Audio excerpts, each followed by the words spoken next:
Так, Исам Зуслар, давайте вот почитаем вот про Богдана.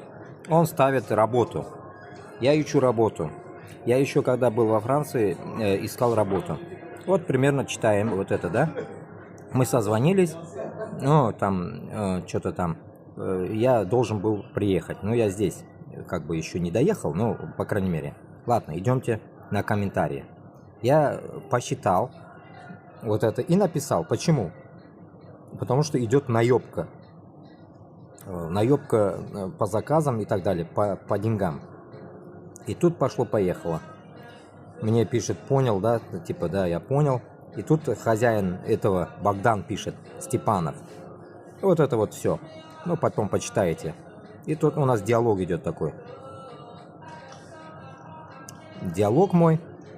И самое интересное, вот этот, как этот человек, ну вот такие люди, реально здесь сплошь и рядом. Я же вам только недавно говорил, что во Франции киданули. Потом еще, я еще должен стрим сделать, не могу пока стрим сделать. И я нахожусь сейчас в аэропорту. Да, вот здесь Дана Садырбаева даже пишет, что такое споты. Вы можете по нормальному русскому языке писать? Вот правильно, это казашка, наверное, написала. Там просто надо по-нормально на русском уметь прочитать. Там не написано споты, а написано стопы. Стоп все знает, что это остановка. Вот дебилизм, это что за выражение? Стопы, дебилизм. Ну вот я и написал. И вот 200 стопов, как понять, типа доставок. Прикиньте, да? 200 доставок.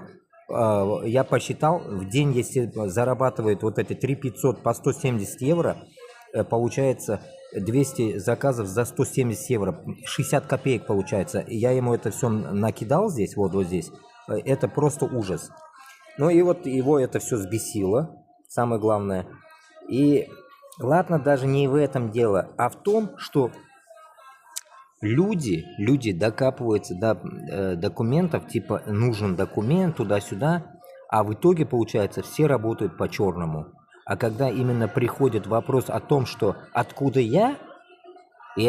когда я говорю, что я из России, все, для меня находится миллион отмазок, лишь бы меня не взять на работу. Вот и все. Вот это и есть гниль, я как написал сейчас, вот это и есть гниль вот этих хохлоботов ебучих, которые сидят на этих сайтах.